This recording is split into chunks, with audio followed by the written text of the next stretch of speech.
Musidal misal mini on noko kalka won don e ka jodor don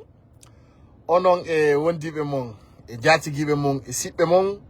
ko atti kon taw den weltano sibbe men wonbe wakkilade fi andingol jama on ko hondu woni fi o nouvelle constitution haray ben don hino weltana wonbe jabude ben e wonbe famude ben don andi fi nouvelle constitution on ko hikke mudum ko fi jabugol wi ala référendum haray non e ngartay e fe ko fe'i Amerique hande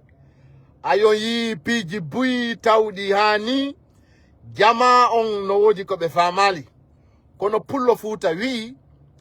attido madana de o atoto mafinude bawto katawi opposition on objectif on foko manifestation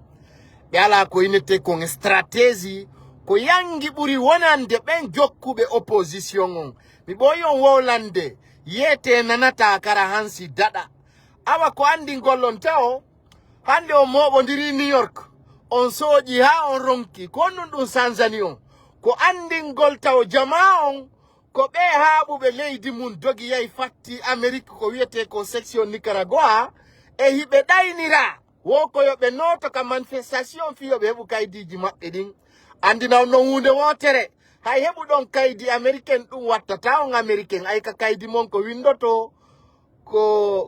ko nationalité américaine d'origine guinéen awa ko andin gollon on perdi sabuna wana Amérique laamu ngu wona ɗaɓɓede wana Amérique wallata on laamo ɗon mais ngaalani on kala faalaɗo laamu arta e ka suudu kono woni ɗum e woɗɗitiɗo wawata faabade ka wuro pullo fuuta wi'i hon ɗum si tawi hiɗa ka ɓaawo hoggo a wawata fewjude ko feƴƴata kon ka nder hoggo kono noon ɓawto ka tawi golle perdi ɗin no ɗuɗani opposition on ko wano ɗum ɗo ɓe wawi wadde o désordre haray noon ko o désordre mo ala nafa o désordre ukku yiite ko ɗum men inni jama o yoɓe sorto e muɗum par ce que manifestiɗaba a manifestaki ba sinda ala e farta sabuna hay e hunde sanzata haray noon ko andi gollon min miɗa jiɓi andude ɓeɓe mi woni yiyadde ɗo no inna victoire pour l'Amérique onon ɗo yurmi onon ko boy won ɗon yinkoye nayi foyi yinkoye ko andanɗa hoore ma jangi faama yimɓe yawɓe aventure yimɓe ɓi adi sakkiti en mi haalani on adna on wana ka réseau sociaux ɗo laamete menen min wowlani on réseau sociaux ko fi information wana fi ka yennidire jooɗe yennidiron jooɗe wigol nima sikkon ɗum sanzanayi on goɗɗum fuyi sanzata en on accitay yimɓe ɓen e opinion ji maɓɓe ɗin acciton yimɓe ɓen mo kala suɓo ko faala donc haray ko andi gollon Amérique hande opposition on perdi hey perdi no yurmi joni noon ɓe sooƴi ñallal ngal fof ɗum waɗali pale on hay fuyi ɓe sooƴi ha ɓe ronki kono ɗum sanzani on ko lora ɓuri mi haalani noon sinda son heƴuno kam on joni noon min haalana hunde wotere konko waɗuɗon ɗon onon yawɓe ɗon ɓe fof no watti dolokaji boɗeji ɓe min jogiti image ji mum min andi ko onon woni ayɓe leydi ndin ko onon woni gañoɓe leydi ndin a andi ɓe wi goɗɗo yata tawa tana kono tawa tana no ara tawa ma kala anduɗo yaltiti e ɗum ɗon sabotugol laamu ngun aybina maya Amérique nani maya Amérique dey ko sattanma e aduna tamiji to dey kupugol biye wiya aray Conakry maya Amérique ton sabuna ay abona hay rapatiriɗa hara artira hara yajuma boni mi wi kala anduɗo yaltiti ɗon no waɗi dolokke boɗe e kufune boɗe maya Amérique ton ta artu lagine dey tanke président Mamadi Doumbouya no laami parce que konko waɗuɗon non ko ɗum ɓeynata ɓe ƴakki ko haaɗi ɓe tuttani on ay Allah waɗi image mon ɗi fof no woodi vidéo ji mon ɗi no woodi ñande kala tippuɗon ka leydi ga on haalanayi men ko honɗum laamu ngun bonni on e ko honɗum CNRD waɗi par ce que ko ma yewtidane kadi noon mi andina on Amérique no wulliti e laamu Guinée nguyyo men walluɓe no iwron ka leydi maɓɓe ton par ce que koko suttuɗon lagine kon ko ɗum yawɗon holluɗon Amérique ɓe wi jikku ko jokke koko boyini on lagine waɗi ha sabu wiya ɗon hiɗo raɗa kon ko ɗum kadi yawɗon impose ɗon Amérique no yurmi ha nani woɓɓe ne inna ton vive président selludalen onon ko yawɗon ko fi selludalen ka ko fi votugol no uwuyi kono tagaɗo so woni neɗɗo mo andanɗa hoore ma fina fama waɗi hoore mum giya andi mi halani o yimɓe no taga hiɓe oppose hay Allah hiɓe oppose hay qur'ana on hiɓe oppose diina kan par ce que ɓe oppose mawɓe ɓen ka diina hiɓe oppose kala ko woni Allah sendo en e ɓen ɗon no woodi yimɓe ko ɓe tagaɓe accitira koko oppose kamɓe hiɓe oppose Allah hiɓe oppose laamu ngun hiɓe oppose hay diina kan hiɓe oppose mawɓe ɓen hiɓe oppose kala mo wona esprit maɓɓe on kono noon haray mare mandito ɗon mi wowlana on onon yaltutuɓe ɗi photoji ɗon fof hino yenna président de la république on hino aybinamo mayon Amérique dey mayon Amérique ton haray furemon artali tawi men Afrique ga yimɓe fenandeɓe kay hiɗo wono hiɗo mottodiri hiɗon waɗi mojo boy hiɗon fena hiɗon inna kaari no woni contre amen ɗum ko penale par ce que jama on fimi jama on andi kon ɗum woni honɗum kon woni gi nafiki yagal son faala on manifeste so ɗo aduna lanna nyande kala me yiɗi bêtise ji mon lagine c'est là-bas que vous allez comprendre donc aray ko andi ngolon siɓɓe yiɓɓe minen min ronkani o manifestation mon si ɗon faala o yaha e maison pour la manifesto ɗon New York no fanɗi yaha e Californie ma yaha on Miami ma yaha on Philadelphia kono de ma yaha on Washington so yaali ha manifesti ɗon Donald Trump tiri on photo haray na on militant démocratie yimɓe fooɓe onon on hersi hoore mon on hersi hoore mon on hersi leñol mon on hersi rouge on vert et puis onon ɗon hersini Afrique onon kala ka yawɗon hiɗon ƴetti séréji mon ɗon manifesto Allah giɗa joman Allah rabbi vive général Mamadi Doumbouya vive Simandou 2040 mono faala jaɓama acca ɗon no waɗi wo ɓen ceka ɓe ɓi ɓaleɓe dareɓe no waɗi groupe uji no fena yi asi ɗon faala on desinayi hombo tigi de photoji tono ɗum ko loppoti mon c'est que reste clair haray meɗen salmina jama on fof goto ta yennu goɗɗo mono faala mono to ha sekkito ko président Mamadi Doumbouya laami leydi ndin mono faala ƴuufay ha fetta hara non goyna mono mana ɓottere ben kullunkun ko président Mamadi Doumbouya laamoto men mbeɗa men loppakay ɗum mono faala welto mono faala mono in koye adi sakkitiyoy ino jooɗo no inna ɗon ñaññarre jokke ɗum on manifestike tan Alpha Condé ha on ronki ko on to yalti zéro à la base partagez vidéo dans toutes les plateformes dans tous les groupes ɓe nana wolanen ɓe ko meƴƴoto e maɓɓe ay ɓe andi hande ɓe wata utilise fulɓe wonɓe lagine ɓen joni ko yawgol kadi mottidira min nonde lan yiya yawɗo Nicaragua ala hay coggu loya hay coggu avocat ɓakkana hoore ma ƴettangol hoore ma loya ala mbuuɗi ɗum noon joɗɗa ɗo innugol je suis contre le pouvoir ñeññere son sikki ko torosi dekka wuro ton Amérique on beppu ɗum o yaha gollo nani terte penale victimisagol nani yalteɗu yahe gollo jooɗe ɗon e innugol onon notre pays ça ne va pas notre pays ñeññerre fooɓe hande o yi américain jo no ari aventure la Guinée hande o meri yide ɗum jooɗode ɗum o lorri hoore mon yimɓe fooɓe ko waɗɗon kon Afrique ko ɗum kadi wonɗon holloyde Amérique to yahe hollon américain ɓe ɓen no manifeste Allah giɗo joman onon ɗon hiɗon yurmi aduna hiɗo yurmi lakara si tawi tagaɗo iwi ha Afrique yahi ɗaɓɓere Amérique kon nattama e manifestation fenade contre laamu tawi kon worɓe on andi ko on ɗon ko wolde ko vrai tawe men ka leydi ga c'est ça haray ko ɗum won nder ton haray ko atti kon Amérique opposition on perdi moƴƴa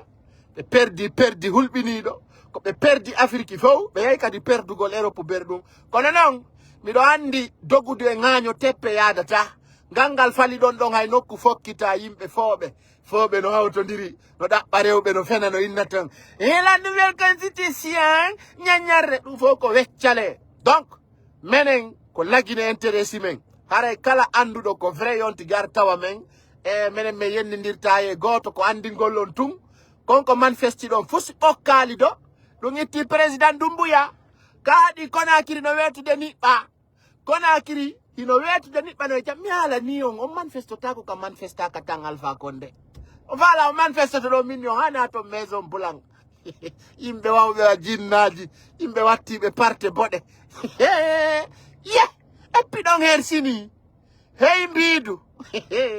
Do kadi be yayi soju golle jama ngengere. Aray ko andi gollon e si Allah landon jabi andoto ki e ki. Le 21 septembre, menen me yendirta e goto sidon moni. Sidon moni. Sta idon pompi. Ma si tawi hidon exiti yare ndiya. Onani inkoy wado do sereji fenande no wola fi ile i. Ya ma yoyon. Ya Allah jarama on yaltani men e pays amengo. Kala diaspora de manifestido contre président Mamadi Doumbouya Allah ya mai e leydi ndi wonda ndi tartu lagini aduna. Kala wondo contre président Mamadi Doumbouya et son gouvernement. Sa manifesti ke Amérique Allah ya lutto Amérique tati pour lagini ndi muddaraini imbe hakkabe. Onon don hudaye e pidon hakka. Onon o yida jang. Yimbe adi sakiti, yimbe bulmu waddatibe, yimbe seytanebe. Mais oui, kala wondo contre pouvoir on Allah ya maye leydi ndi wonda ndi tartu lagini aduna. Wonu ton afalata dabbo ay kaydi. On min dogo min nata. Ono wonbe contre la mu CNRD be fo. Taaju mo woni kaydi nani. Taw dabbu kaydi few. Parce que son dabbi kaydi ara on lorri hore mo maye Amerique mo France. Fin wolanto inde leydi amendi. Ça c'est quoi ça? Allah yo maiton taw hewtu to Afrique do. Parce que Afrique fala ka yimbe sigamon. Yimbe retardube. Yimbe henebe. E ko yinkoy no moni. Na menen sali e bon coggo avocat nani. Na menen dey. Na menen ngaddani on sattende. Na menen indi on juufu. Yimbe hakkabe. Ça c'est quoi ça? Yimbe yendirta e mon do wodi ko gerdon. Yimbe monibe. Voilà, donc nous tout va bien. Ko andi ngollon ko sati konno sati wonande kala faamu do konko fewndi no min mi huli jikku mongu kono on tawa men si Allah jabi onon e anniyeji mon bondi din. Voilà, merci beaucoup à toute personne qui est en train de partager cette live. Aray ko andi ngollon si don moni welte haray do menen ga ko fokkiti konko fi lagine aray ko weltanagol jama on fo weltano siɓɓe yiɓɓe kala wonɗo contre laamu ngon tigi no ndaruno gerda kono moni ɗo ɗon ƴuufi tun ɗon pompi ɗon monani yimɓe ɗon faala laamu ye kono noon ko faalaɗa laamu o ko si Allah no lamminma si Allah lamminama ɗum ko loppotima si Allah lamminama kala ko monina ɗum ko haajuma faami haray meɗen yiwde propagande monde télé France télé Amérique jokke ɗum ko mi wi noon min yewtida e ministre affaire étrangère o ministre Modi Sanda Kuyate ay mono woni contre leydi ndi comment on tigi ɗaɓɓite ha andine ko honɗum woni fi leydi ndi haray miɗo interpella ambassadeur américain en Guinée mi interpella kadi ambassadeur Guinée en Amérique o yi bêtise ji ko ɓe woni ko wadde Amérique ton ka haray ambassadeur représente ɗo Guinée en Amérique meɗen salmine excellence meɗen toroma kala arɗo no waɗa siga ɗi bêtise ji ɗo kala kaydiyum ko on tigi faala wiye yo aran Guinée woni carte consulaire woni extrait de naissance woni passeport on tigi yo aran Guinée taw jonnuɓe kaydi de sa nani ɗo ɓe na Amérique no weli Amérique no weli ko ambassade Guinée on jaɓi si ɓe arani kaydum hara ko carte consulaire wiye ko Guinée ɓe yata par ce que kamɓe ñoɓe wonana laamu ngu so tawi la wonana laamu ngun kadi wonantama carte consulaire um ɓuuri fanɗude mi toroto ambassadeur Guinée Amérique on harata o jonnu kala e wonɗo manifestade kala kaydi um ko yani e haaju maɓɓe taɓe memu to par ce que si tawi an ko leydi ma ndi monaniɗa ressource leydi ma ndin ta jaɓu on no moni ɗon on perdi 2010 on perdi 2015 on perdi 2020 président Cellou Dalein holli woɓe yaltinama ka fichier électoral ɓe tawetake élection aya ɗo e soƴugol e immeuble ji e wigol le dernier mot c'est pour dire Allah wi wakkilo mi walle konko faalaɗa e onande nde moƴƴere onon nanta onon ko biinijo woni e koye mon ɗen onon ko yimɓe tagaɓe tun fi opposagol iɗon opposi jaman fof kadi mi andina on heyi minen ɓe yimɓe amen neyaki ɓe teddina mawɗo ɓe teddina moko ba sayi ɓe no yenna ɗo Alaji Ibrahima Ba moko baɓe ka diina imamuɓe tedduɓe tawata hande ko paccaloy ko yandanda hore ma anda ko jeyra kono non mi fela o kala yennuɗo ɓe mawɓe on to geɓata kaydi ayango to diaspora ha sakkitore ɗa rondede artire mi fenanalima ayango to ton hawa awa mbabba parce que sa monanike neɗɗo Allah ama yay e mone pullo fuuta wi womo wi ɗannina yite nge Allah huɓɓinige on tigi ɗano to weetora ay depuis président Mamadi Doumbouya ari gaño beppu ottere ben kullum kun gaño ndaari ha inni menen yeyi si kanka wi wi sigiri wi wi zere kore wi wi farana wi wi labe wi wi pita wi wi dabola wi wi mamu wi wi kanka wi wi accuame ko diaspora wiyata no fala wiye ton no ma wi o ngala ngal kartal menen mala ngal kartal ko soƴata no kirɗamen menen ɗon kirɗamen mawɗo menen meɗen ndara on ko bare ndarata radio yimɓe dugulaɓe on hersata menen mala ngal kartal ɗo ala ko wola yeeso amen menen kala mo men yino opposition sa ala ngal kartal ɗo on te di zéro ala a pasali ka examen kala mala ngal kartal ɗo menen tawolu yeeso amen par ce que ara tu n'es pas guinéen menen ko siɗa mari ngal kartal wolanamen no bodi ma no moƴƴi an a tawata e suɓetoɓe a tawetake e suɓayɓe donc kala ko halangol mata min no en gore ko siɗa mari ngal kartal ɗo ngal wolanamen goɗɗum yimɓe fooɓe voilà donc diplômé sans papier nous on s'en fout de vous les gens qui vivent dans les rêves des dictateurs réunis comme ça des faux types comme ça o yey kadi hollugol Amérique to gonon ko manifestotoɓe ko ɗum andira ɗo ko ɗum andira ɗon ko yawɗo waɗo memmina gere yimɓe taƴaleɓe kala ka yawɗo onon on memminay gere ko ɗum woni ɗum o soofale yagal mi yi gokkoy no partage a ɗum on na resi on beppu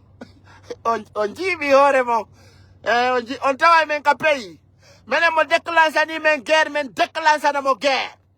menen ko menen woni CNRD menen mo déclenchani men guerre men déclenchanamo guerre na menen wonno ɗaɓɓutude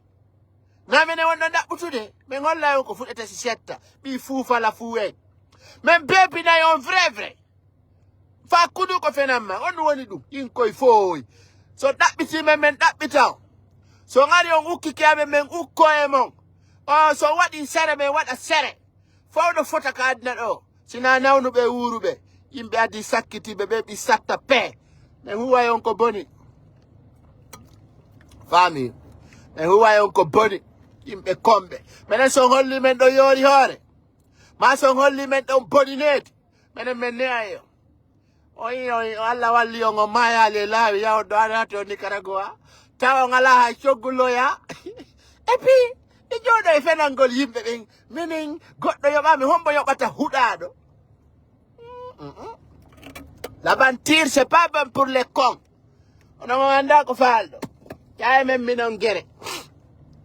kono noon mi andinayi on tuntana o ala yimɓe fooɓe poste photo je innugol on na resi on na minen mi yiɗo manifestation ji yaltinaɗi ay TV5 Monde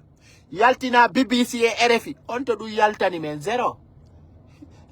yimɓe fooɓe yimɓe ñaamoɓe liƴƴi juɗaɗi yimɓe ƴakkoɓe ñaari onon on wona e Amérique ɗo a ñaamon kose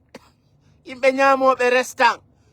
yimɓe añuɓe leydi mum nana non ɓenna minen komin contre Doumbouya ɗon ɗo on to wawɗon wonde contre Doumbouya jiidiraje yimɓe bandiɓe onon ɗo wawi ndeɗoya goɗɗo no fempo Amérique ma Faransi noyi nano woni contre laamu a beppu aɗum ka pays gawola ɗum dara sinani goɗɗo noyinna Doumbouya ne peeri en ariɗa Guinée faut venir tu vas voir faut venir dans notre pays yimɓe ñamoɓe liƴƴi juɗaɗi yimɓe fooɓe hay yimɓe hay ivoirien no ɓuuri on poids heyɓe no harna yimɓe aduna o yahi kadi on sooƴi américain ɓe ɓe o golli américain ɓe ɓe onon ala ka jeeya ɗo ɓi aventurier sans position ça c'est quoi ça on ala progrès on golli américain ɓe ɓe onon ko yimɓe hakkaɓe heyɓe hino sooƴa no faala ƴawde leɗɗe ɗo macca paƴa luuɓa puyte wondotako yimɓe pantokinoɓe ɗon luuɓa yimɓe ɓen ciikuli ɗon luuɓa yimɓe ɓen ciikuli ala waɗi ndiyan e conci saɗa Amérique yahi loto ɗon ɓorne ɗon ɓuttino yimɓe ɓe Allah yo maayi toon tant que min noon komi mari komi wollan ɗo comme dernier message ayo video ɗo ko 30 minutes watta mo ka kawto an mi jooɗi kala anduɗo no woni contre laamu ngun taw men lagine de sa tawi men lagine tu vas lire l'air tor kala fatti kala ƴetɗo placard woni contre président Mamadi Doumbouya leydi ka wonɗa ɗo maayi ɗon ta artu ka pays ga de minen ɗo sa tawi men ga men anditima si men anditima ka pays ɗo ha Allah walla on de Allah walla on fami Allah walla on onon non haye gouvernement onon haye gouvernement tikuli on tawa ka nafi gouvernement blogueur onon ko onni mun tawa ɗum onon on tawa ka e Guinée on fami on ala carte électeur on ala nationalité onon ko on ɗum tawa ɗo blogueur kan na Guinée joɗe ɗon ono on parti mon on maayi hani ɗon soja ɗo e yimɓe ɓe ngukkayo mone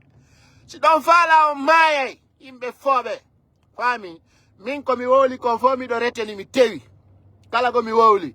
wala ko ɗum woni nder ton kadi ɗo woɗon ɗaɓɓa yimɓe mi yiya ɗo gokkoye naccana lan ɗo message pay kusade on tere kone pili koye nene goto kayiɗen kafi goɗɗum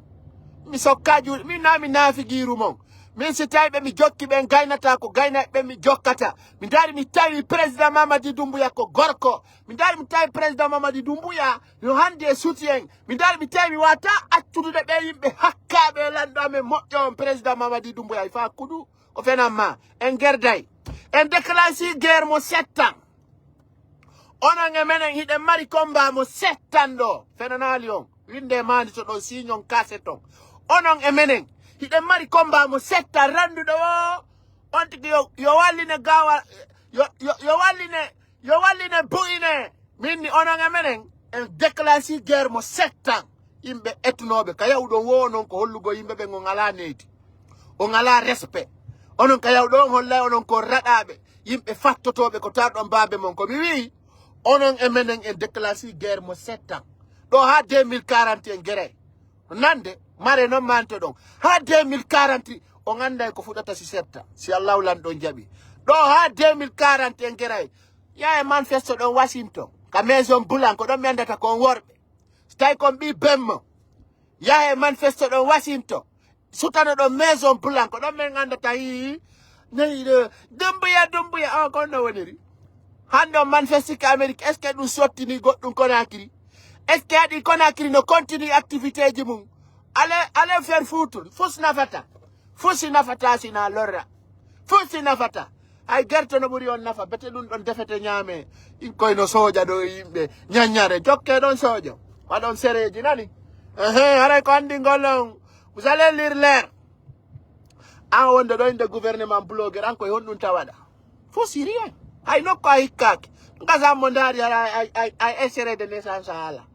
min noma tawede laamu no ɓuri ronkede tawede ayno onon ko tagira ɗon koko oppose babe mon e babiraɓe mon ko ɗi wonirno opposant ha aduna lanni haray komi torto jama on ko yen duwano président Mamadi Doumbouya yo Allah junnumo balɗe moƴƴina battane ay ɓawto ka tawi président Mamadi Doumbouya wi selludalen piliu bagage o piliu bagage o wi Alpha Condé piliu bagage o piliu bagage o inni Sidia Touré piliu bagage o piliu bagage o inni kala mo yiɗa leydi laguiri yo piliu bagage men inni kala mo wonana président Mamadi Doumbouya yon tigi wuɗɗu bowa yon tigi seeku yaltana men e pays o ɗum ko clair namono mana yo welumo mettata kala mo wonana Doumbouya yon tigi maayi ko woniri ton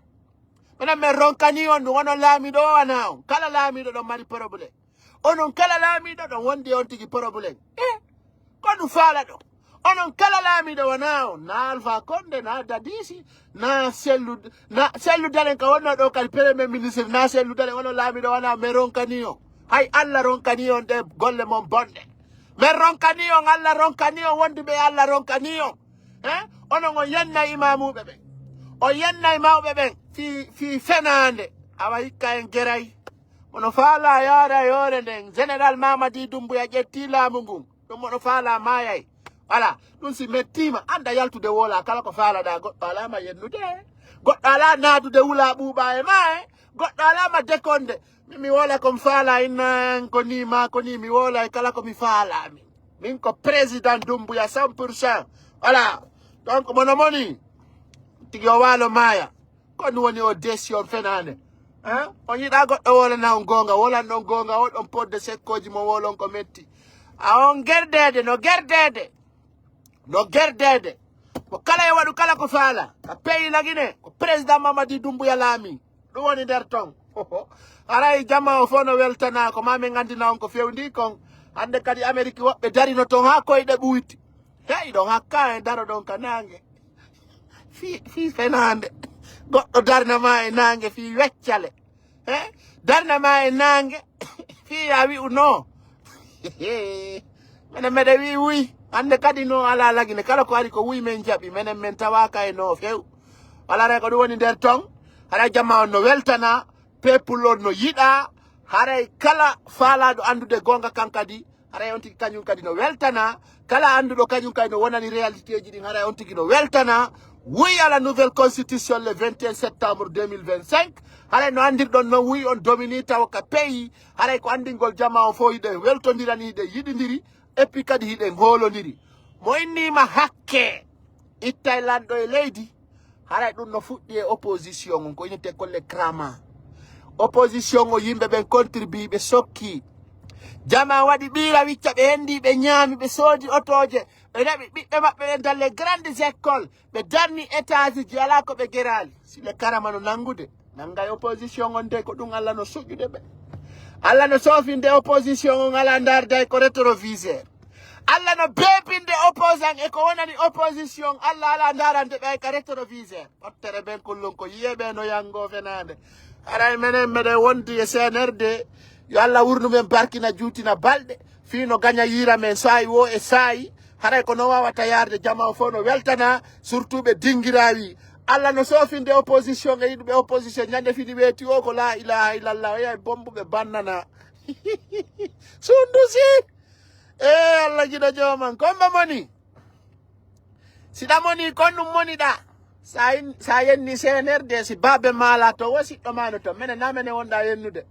na kadi président amen o ala mo ala kele wono mari client ko non wawata yarude kala yennude ɗo CNRD ara siɗɗo mano nder to min mene men haccaka e ɗum donc kala ko waɗɗa ko hoorema waɗɗa siko ko boni ko hoorema andi ɗum no wawa suudu sa darni si siya ko suudu ma natuɗa nata ko suudu ma walɗa walaki ko suudu ma donc minen kala yendo ɗo CNRD ara a yenni ton nene ma yenni ton bemma c'est clair mi anda ko monanto ɗo yimɓe fooɓe aray fi min wi yon welto min wi wata on mono min holle kadi ko innete ko laamu no weli haray on vous aime on vous embarrasse à bas la manipulation manifestation Amérique zéro fusi salsal o nani Donald Trump no wola mi andina yon ko huttiɗo ko defata futata menen meɗen ga aray wassalam esprit CNRD 100% sans machiavélique sans bandiyagal o sikkude hani ngal bandiyagal ngal suttuɗon ko ngal continue taka pays ɗo on fenade noon fenade fos marsata gasata kadi haray jama on koyo wonu free wona happy na yo goto monano goɗɗo koyo fotte yewte mo kala wola ko faala e hoore jang moƴƴere donc mo yiwana ɗum yawti ligne men ukka condi aray ko ɗum woni nder to musidɓe an vive président Mamadi Doumbouya vive la nouvelle constitution à bas la manipulation voilà lagine ensemble nous vaincrons kono joɗagol ɗo wiya kañum ko FNDC ko fo FNDC woni ton fo FNDC faccari FNDC woni ton bappa président Mamadi Doumbouya no salmina on mo lando si tawi hiɗon e jang onon siɓɓe yiɓɓe bolondaji guine haray président Mamadi Doumbouya sarjila wiugol mo hiwro on himo salmini on himo wakkilini on kadi e golle moƴƴe ɗen haray président Mamadi Doumbouya holli yomi hollu on koye monaniɓe leydi ndin o monanaki ko holli noon o kala innuɗo waɗay ko boni ka leydi lagine o taway ɗon force de défense on haray o holli kanko président Mamadi Doumbouya leƴƴi ala innugol o ko maninka o ko soso o ko foresi o ko pullo o ɗum alaka makko ton o wi hakkudeji men ko ye yurmodiren wallidiren jogodiren wa aaden e miñam mum o holli womo kala ko yo wakkilo ko woni ɗon fiyo moƴƴan leydi ndin kanko tun o gaynata o kono mo kala si addi wakkilike leydi ndi yara yeeso haray kanko président Mamadi Doumbouya peheɗe o ƴetti wallinangol ɓiɓɓe leydi lagine ndin woko jama on suɓo oui à la nouvelle constitution ɗum kadi ala na en tana e kasara haray ko ɗum falno hande tinde siɓɓe yiɓɓe kala ka wontirɗon e aduna on haray kala moniɗo yon tigui welto kala kadi moniɗo maayo e mone nani maye monnaie kono andi ko monnaie ara ko dum fal no hollandais musidɓe am vive la Guinée ensemble nous vaincrons à bas la manipulation avec l'opposition haray ko dum mi fal no andintinde e ɗon andi fewɗo ni en jooɗaki ko ɗum waɗi en alaka guetoru men haray sallallah no jaɓi fof hino weltana sans exception ala kadi hay e goto mo men yennidira si Allah on jaɓi mo kala ko yo wakkilo ko woniri ɓe wi les injures c'est pour les faibles minen ay meɗen kayni men yennata goɗɗo wassalam mo kala e kala mum e wakkilare mum e ka wontiri harayno gerdede vive CNRD vive président Mamadi Doumbouya à bas la manipulation donc ɗum woni nder ton wassalam